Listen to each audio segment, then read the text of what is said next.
السلام عليكم. يا رب تكونوا بخير وأتم صحة دايما يا حلوين. في فيديو النهاردة هنعمل الجبنة البيضاء اللي هي جبنة الخزين.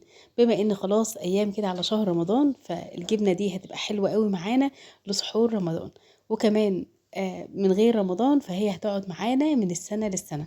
هقول لكم ازاي تعملوا جبنة في البيت. آه جبنة بيضة خزين في البيت بطريقة حلوة وصح، من غير ما الجبنة تخرب منكم او تنشف كده او تبقى عاملة زي الكاوتش. هقول لكم ايه هي التفاصيل البسيطة اللي لو التزمنا بيها هتخرج جبنة معانا طعمها في منتهى الجمال واحسن الف مرة من اللي بتشتروها من بره. لو جربتوها بنفس الطريقة انا واثقة ان شاء الله ان انتوا هتعتمدوها دايما في البيت، من حيث بقى الطعم والحلاوة كده كلها، وكمان التوفير. تعالوا بينا نبتدي الفيديو بتاعنا. بس لو انتوا لسه اول مرة تشوفوني، انا اسمي فريدة ودي قناتي، اعملوا لايك واشتراك ويلا بينا على طول على الفيديو. تعالوا بينا نسمي الله ونصلي على الرسول ونبدأ الفيديو بتاعنا. اول حاجة هنا كان معايا في الحلة الكبيرة دي، اللهم بارك، 9 كيلو من اللبن.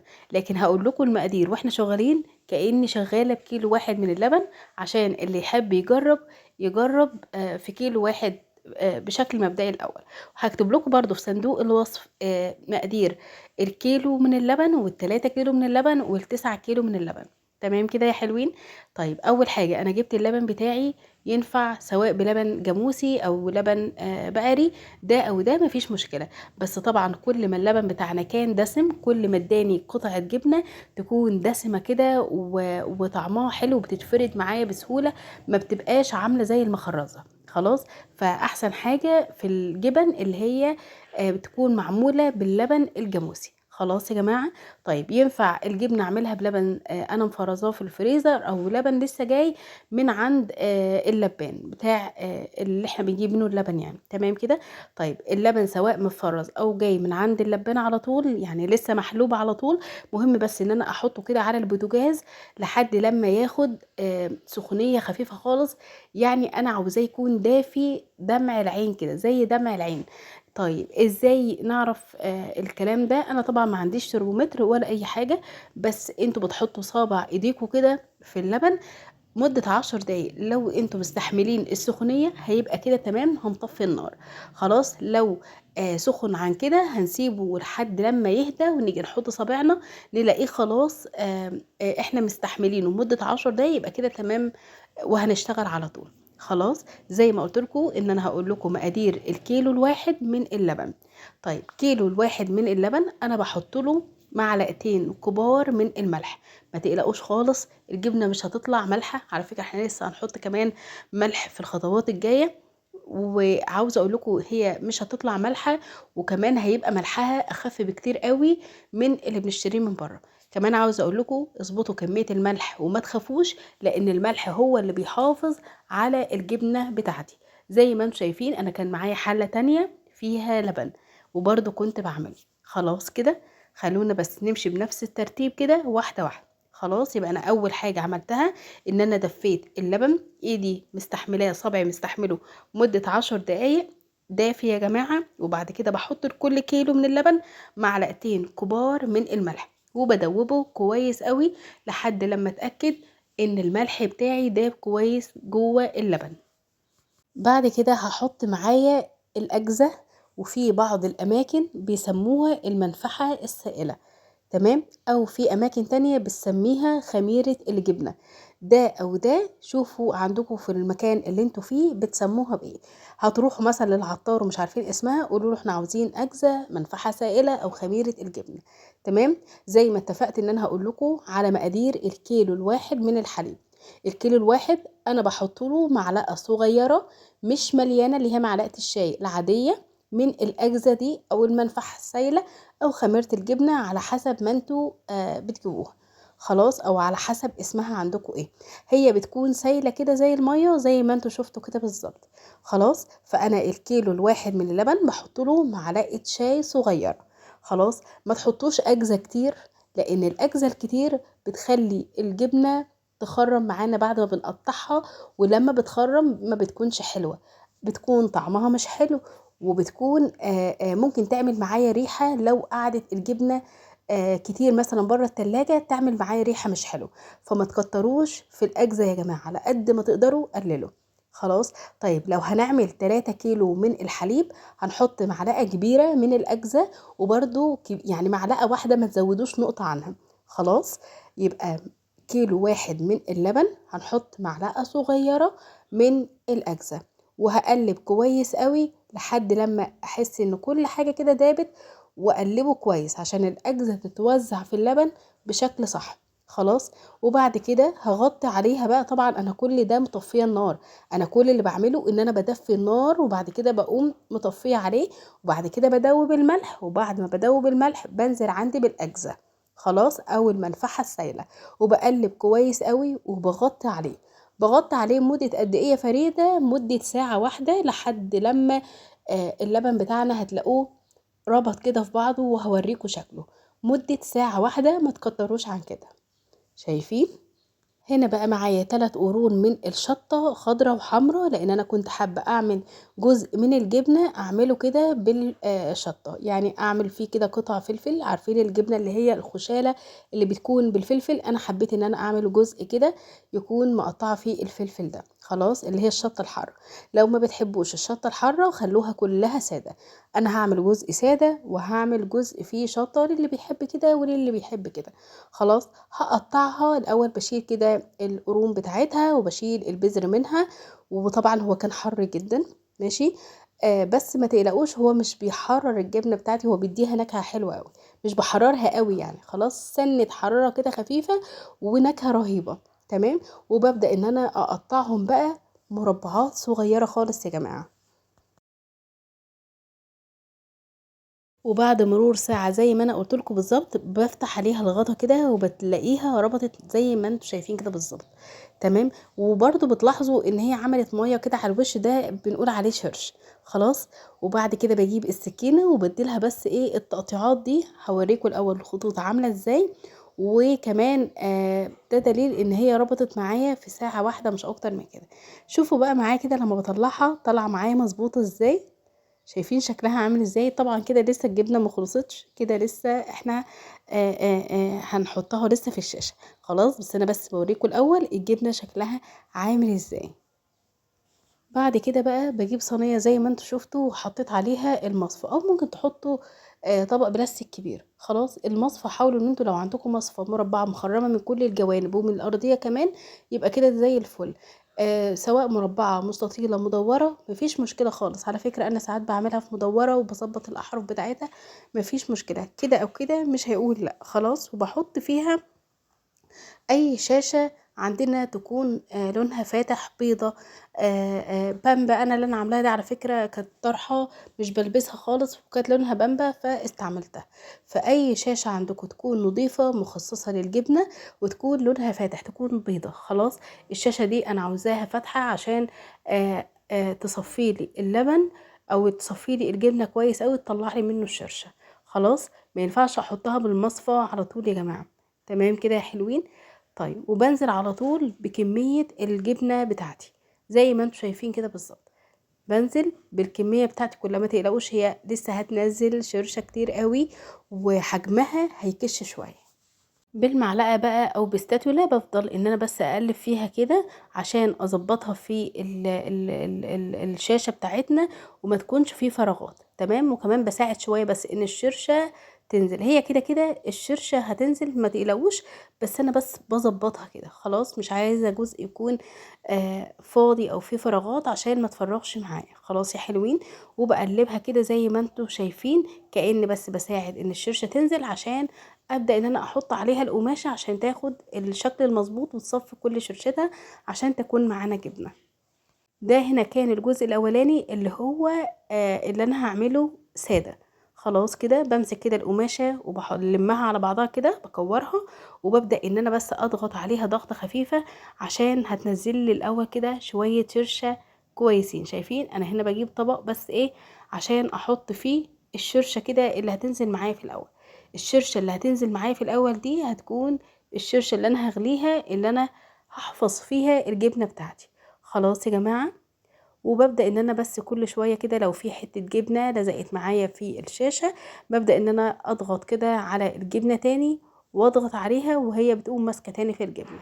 خلاص بسيبها بس كده شوية في الطبق الاخضر عشان تنزل فيه كل كمية الشرش او اغلب كمية الشرش، وبعد كده هحطها على الصينية بقى وتصفي على الصينية براحتها.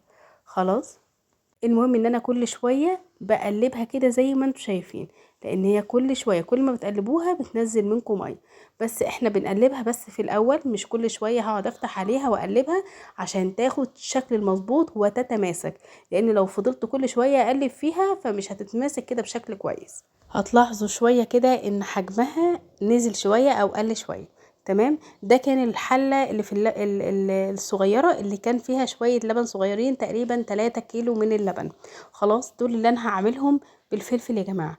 تمام. ده الفلفل اللي احنا قطعناه مع بعض، وهقلبه بقى في الجبنة عشان احط الجبنة بتاعتي بقى واسيبها تصفي كده براحتها وتتماسك كده براحتها. خلاص زي ما انتوا شايفين كده بسويها بقى كويس عشان لما بسويها بيطلع شكلها مظبوط زي ما انا عاملاها بالظبط.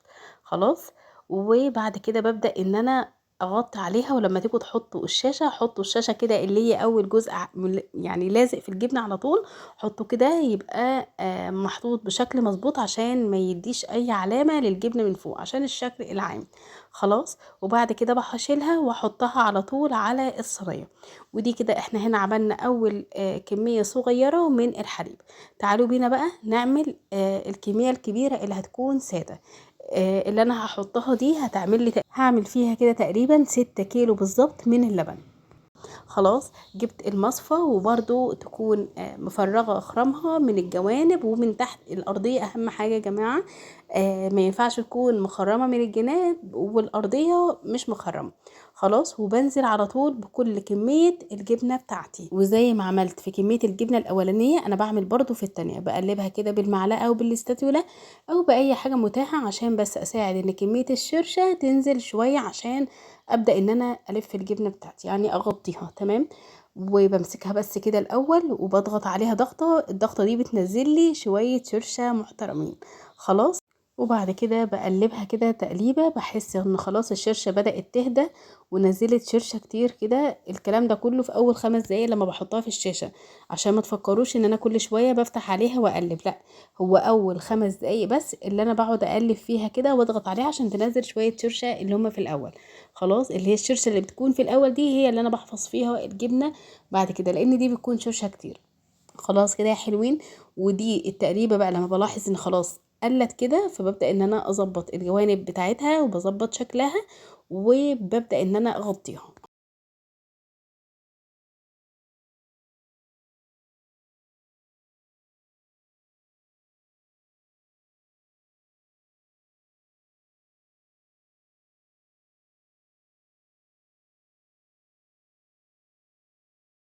مهم ان اول طبقة قماش بتحطوها على الجبنة وبتغطوها بيها مهم ان هي تكون متساوية زي ما انتم شايفين كده بالظبط، لان ده بيعلم في الجبنة وبيخلي لي شكل الجبنة بقى طالعة قطعة كده ايه مظبوطة من فوق. خلاص شايفين هو بغطيها، مش محتاجة ان انا احط عليها تقل زي الناس اللي بتقول حطوا عليها تقل عشان تنزل الشرشة، هي كده كده هتنزل الشرشة. ما تحطوش تقل اصلا، عشان التقل الزيادة عن اللازم او اي تقل بتحطوه بينزل كمية شرشة كتيرة قوي يا جماعة. تمام. بينزل كمية شرشة وبتبقى عاملة زي الكاوتشة كده، وما ما بتفريش كده معاكم، بتبقى زي الكاوتشة وناشفة كده. خلاص.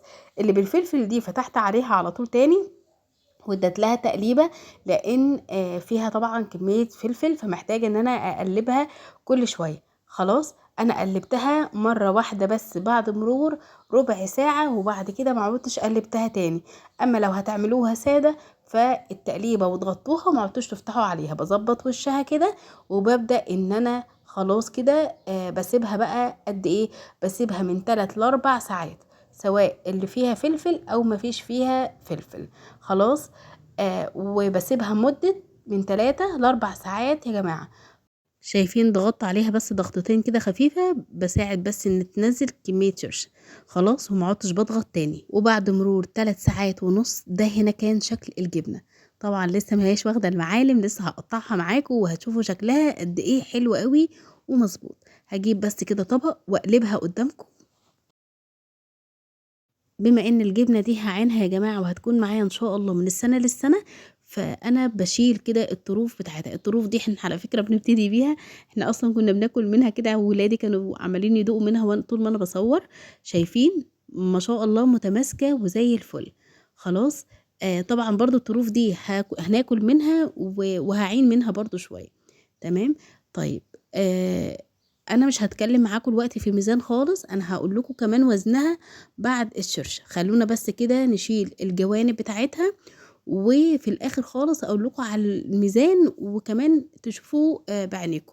خلونا بس نظبط شكلها الاول. الجبنه اللي كانت محطوطه في المصفى دي، اللبن يعني كان 6 كيلو. الجوانب بس شايفين عامله لي 930 جرام. تمام. غير اللي اكلناه يعني 928. قولوا يعني احنا كنا اكتر طبعا من 2 جرام، بس قولوا 930. شايفين بقى قطعة الجبنة طالعة متماسكة ومظبوطة ازاي؟ شايفين؟ عاوزة اقول لكم بقى طعمها في منتهى الجمال. والله يا جماعة لو عملتوها بنفس الطريقة انا واثقة ان شاء الله ان انتوا هتعتمدوها. تمام. شايفين شكل الجبنة دي؟ هنا بقى الجبنة اللي هي اللي كانت في النص. تمام. اللي هي كانت في الطبق الاحمر، حاططها بس في الصينية دي عشان لسه هحط جنبها الجبنة اللي هي بالفلفل. شايفين الجبنة شكلها عامل ازاي؟ القطعة متماسكة وما شاء الله حلوة قوي ومظبوطة. طبعا على فكرة هي لسه هتنزل شرشتها، بس انا هخليكوا يعني هديكوا تركة كده هتخلي معاكوا الجبنة صلاحيتها بقى تقعد معانا وقت طويل قوي وما تخرمش معانا. خلاص. خلونا بس كده واحدة واحدة. شايفين وزن دي تقريبا كان 1200 وحاجة، يعني انا برضو مش متأكدة من الميزان. بس انا في الاخر هقول لكم الميزان مظبوط قدامكم. شايفين بس الاول كده قطعة الجبنة عاملة ازاي؟ شايفين شكلها مظبوط؟ القطعة كده بقطعتها ازاي؟ لا بايشة ولا مخرمة ولا اي حاجة خالص. دي هنا بقى الجبنة اللي هي بالفلفل. طبعا شلت الاحرف بتاعتها وبرضو عملت لي وزن حلو قوي. تمام. بس تعالوا نقطعها كده ونشوف شكلها عامل ازاي. انتوا بقى بتقطعوها بالراحة لان الفلفل فيها فممكن تهري معاكم. تمام. عشان الفلفل فقطعوا يا جماعة، ما تسحبوش كده، قطعوها عشان لو جت السكينة على حتة فلفلاية تقطعها معانا. خلاص. لان لو سبتوها هتسحب الفلفل من جوه الجبنة. وباخد بقى الجبنة دي وبرصها كده في الصينية. طيب هنعمل ايه يا فريدة بقى بعد الصينية؟ هرش على وشها كده شوية ملح محترمين واسيبهم في التلاجة يوم 2 3 زي ما انتوا عاوزين. مش هقول لكم، مش هحدد لكم يوم. كل ما تقعد اكتر في التلاجة كل ما تنزل شرشة وحجم القطعة بتاع الجبنة يكون مظبوط معايا. تمام. لان انا لو سبتها بره التلاجة في الشاشة يوم كامل هتخرم معايا وهتبوظ. لان تخريم الجبنه ده يا جماعه ليه اكتر من سبب. منه اجزاء كتير، منه ان هي تقعد كتير قوي بره في الشاشه من غير التلاجة طبعا بتحفظ الحاجه. فانا بنزل عليها، بحط عليها كميه ملح كويسه. ما تقلقوش. شايفين انا بحط كميه ملح كتيره قوي على فكره. تمام. الملح ده مش هيحدقها ولا اي حاجه، ده هو هيخرج لي كل الميه اللي موجوده كمان في قطعه الجبنه. تمام. يعني مش هندي اي سبب خالص ان الجبنه تخرب معانا. تمام يا جماعه. طيب هتطلع حادقه؟ لا مش هتطلع حادقه ولا اي حاجه. هتصفي ميتها كمان وهتنشف معانا كده وتبقى حلوه. خلاص. انا حطيتها بالظبط يومين في التلاجة. تمام. وبعد مرور اليومين هبدأ بعد ما يعدوا اليومين هنعينهم على طول مع بعض. انا جبت هنا بقى جردل بلاستيك، اي برطمان عندكم تقدروا تحفظوا فيه. اي جردل كبير، علبة تلاجة محكمة غطاها محكم كده وما بتفتحش بسهولة. بصوا المتاح عندكم اعملوه، سواء بلاستيك سواء ازاز، مفيش مشكلة خالص. وحطيت فيه كيس كبير كده من عند بتاع الاكياس ده، مش عارفة بتسموه ايه. اشتروا من عنده اكياس كبيرة بتاعت الجبنة او اكياس كبيرة مخصصة للكحك والبسكوت. يعني قولوا له كده او قولوا له كده. خلاص. الجبنه اللي حطيتها تحت دي، اللي لفتها تحت دي، اللي انتوا شايفينها اللي هي كانت في الجوانب، حطيتها تحت عشان ما تاخدش معايا مساحه كبيره من فوق. خلاص. وحطيت قرن شطه. تمام يا جماعه. الشطه في الجبنه بتحفظ الجبنه بتاعتي، سواء بقى جبنه سواء الشطه اللي احنا بنستعملها اللي هي الخضرة دي او الحمرة، او اللي هي الناشفة من عند العطار. طبعا اللي من عند العطار بتكون احسن برضو بكتير، بس دي اللي كانت عندي وما هياش وحشة وهتحفظ لي الجبنة كويس قوي. خلاص. بالنسبة بقى لما باجي احفظ الجبنة بحفظها ازاي؟ بيكون في اكياس كده مخصصة لحفظ الجبنة. طيب الاكياس دي ما كانتش موجودة عندي، فانا جبت كيس التلاجة اللي هو العادي، المقاس اللي هو الصغير، وقطعت الجزء اللي بيكون من تحت، اللي هو ماسك، اللي هو اللزقة اللي بتبقى موجودة في الكيس من تحت، قطعتها وفتحت الكيس. خلاص. وقضت معايا نفس الغرض، وبمسك كده قطعة الجبنة زي ما انتوا شايفين اهو، وبحط قطعة الجبنة وببدأ ألف عليها الكيس بتاعي. شايفين يا جماعة؟ بصوا كده. طبعا ما بشيلش الملح اللي عليها من فوق، بسيبه زي ما هو، لان ده بيحفظ لي الجبنة. وبأكد تاني يا جماعة، ما تقلقوش خالص، الملح اللي بيحفظ الجبنة، ولما تيجوا تاكلوها بعد ما تفتحوا عليها ان شاء الله مش هتلاقوها حادقة ولا اي حاجة خالص. طيب، لو انتوا عاملين جزئين كده، واحدة بالفلفل وواحدة سادة، فممكن تحفظوا اللي بالفلفل لوحدها، وممكن تحفظوا اللي بالسادة لوحدها. انا بصراحة حطيت كله مع بعضه، عشان اللي يحب ياخد، يعني لما يفتح كده حاجة من دي، اللي يحب ياخد الأبيض اللي هو السادة ماشي، أو بالفلفل، يعني كده أو كده مفيش فيه مشكلة خالص. تمام. وبعمل كل كمية الجبنة بالكيس زي ما انتوا شايفين كده. خلاص.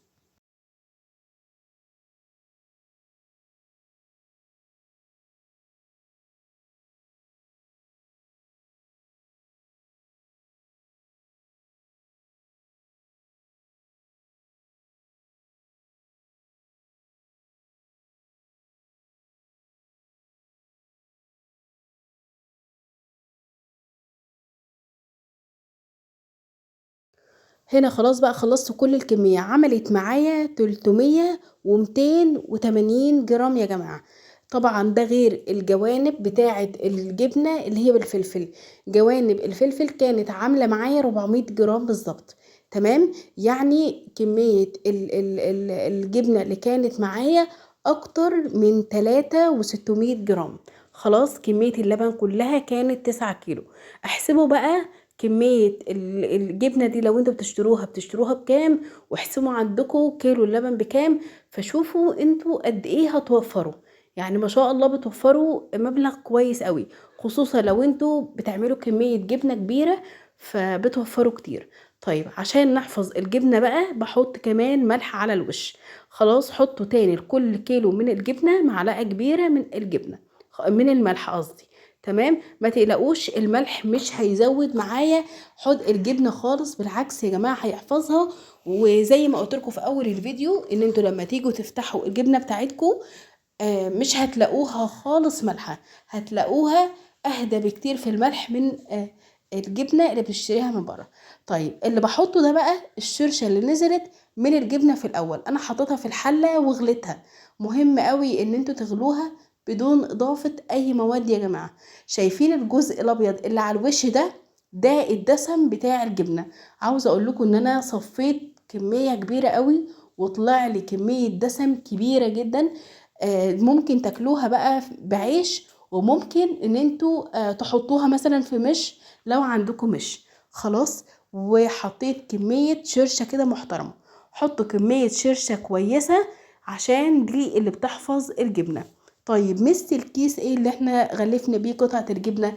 بيخلي الجبنة ما تشربش شرشة كتير زيادة عن اللازم بعد ما بحطها في الشرشة. خلاص. بيحفظها لي كده، وبيطلع لي لما اجي بقى افتح عليها واطلع الجبنة، بيخرج قطعة الجبنة معايا مظبوطة، مش مهرية ولا متكسرة ولا اي حاجة. وبقفل عليها بقى على طول. مهم قوي قبل ما اقفل ان انا افرغ كل كمية الهواء اللي موجودة في الكيس، لان ده برضو بيحفظ لي الجبنة بتاعتي. خلاص. خرجوا منها كل كمية الهواء، واقعدوا كده لفوا في الكيس عشان يتقفل معاكم، ما يكونش فيه اي هوا خالص يا جماعة. ده مهم جدا. شوفوا انا هلوي كده في الكيس ازاي عشان اخرج كل كمية الهوا. طبعا حطيت على الوش بقى شطة، لان الشطة مع الملح بتحفظ لي الجبنة. في طبعا مهم قوي ان انا اخرج الهوا زي ما قلت لكم. خلاص. اضغطوا كده واحدة واحدة لحد لما تخرجوا كل الكمية، وبعد كده اتنوا الكيس بقى وقفلوه. الجبنة دي مش هنفتح عليها يا جماعة قبل شهر، يعني ان شاء الله على رمضان الجاي بإذن الله. اللهم بلغنا رمضان لا فاقدين ولا مفقودين. قولوا كده يا حلوين امين. احنا هنفتح عليها الجبنة. تمام. طيب الجبنة دي تفضل نحطها بره التلاجة، مفيش مشكلة خالص طالما احنا ما فتحناش وسحبنا منها. لكن لما نفتح ونسحب منها احفظوها في الافضل جوه التلاجة. طبعا الجو ساقع لسه، فممكن ان انتوا تحفظوها بره التلاجة عادي خالص. خلاص، انا بصراحة بفضل لو عندكم مكان في التلاجة حطوها في التلاجة. تمام. لكن بعد ما تفتحوا بأكد عليكم تاني حطوها على طول في التلاجة، لان هي كده بتكون زي المعقمة يا جماعة. تمام. طيب بضغط عليها كويس قوي بالغطا، وتأكدوا ان الغطا اللي انتم مستعملينه محكم عشان مش عاوزين يدخلها اي نسبة هواء. خلاص. وكده خلاص الفيديو بتاعنا خلص. اتمنى من كل قلبي وصفة النهاردة تكون عجبتكم. ما تنسوش لو وصلتوا لحد هنا ضروري تعملوا لايك واشتراك للقناة. اشوفكم ان شاء الله على خير في فيديو جديد. باي باي.